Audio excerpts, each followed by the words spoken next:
एकदम क्रिस्पी आणि बघताच तोंडाला पाणी सुटणारा बटाट्याचा कीस. बटाट्याचा कीस कसा बनवायचा हे आज आपण संध्यास किचनमध्ये शिकणार आहोत. मी इथे 3 किलो बटाटे धुवून आणि सालं काढून घेतले आहे आणि त्याचा फूड प्रोसिजरमध्ये मी कीस करून घेतलेला आहे. हा कीस आपण 2 ते 3 वेळा पाण्याने स्वच्छ धुवून घेऊया. मी इथे 3 वेळा हा बटाट्याचा कीस धुवून घेतला आहे. फूड प्रोसिजरमध्ये बटाट्याचा कीस एकदम 2च मिनटात तयार होतो, त्यामुळे आपला वेळही वाचतो. एका मोठ्या पातेल्यामध्ये पाणी घ्या आणि त्यामध्ये 2-3 वेळा तुरटी फिरवून घ्या.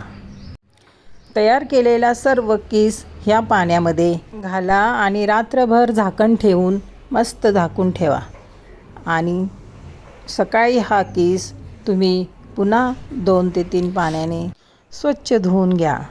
मी इथे 2 ते 3 पाण्याने धुवून घेतला आहे. एका पातेल्यामध्ये पाणी उकळायला ठेवा. त्यामध्ये चवीनुसार मीठ घाला.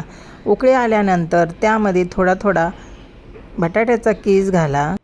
हा कीस जास्त शिजवायचा नाही आणि उकळल्यानंतर हा कीस मी एका कढईमध्ये काढून घेतला आहे.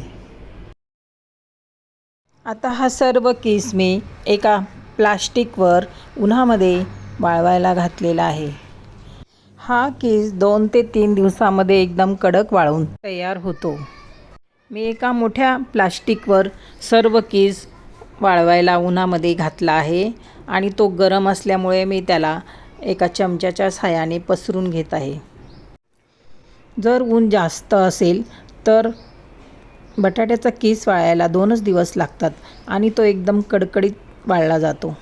कडक वाळल्यामुळे हा कीस 1 ते 2 वर्ष सहज टिकतो. एकदम पांढरा शुभ्र कीस तयार आहे. मी आता हा कीस तुम्हाला तळून दाखवत आहे.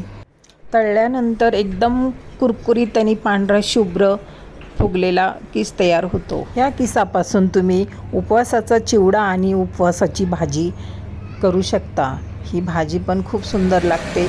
घरात जर भाजी संपली तर ऐन वेळेला तुम्ही याची भाजी पण करू शकता. बटाट्याच्या किसापासून भाजी कशी बनवायची याची रेसिपी तुम्हाला जर हवी असेल तर तुम्ही मला कमेंट्स करून कळवा. माझ्या रेसिपीला लाईक, शेअर आणि सबस्क्राईब करायला अजिबात विसरू नका आणि ही रेसिपी तुम्हीही ट्राय करा.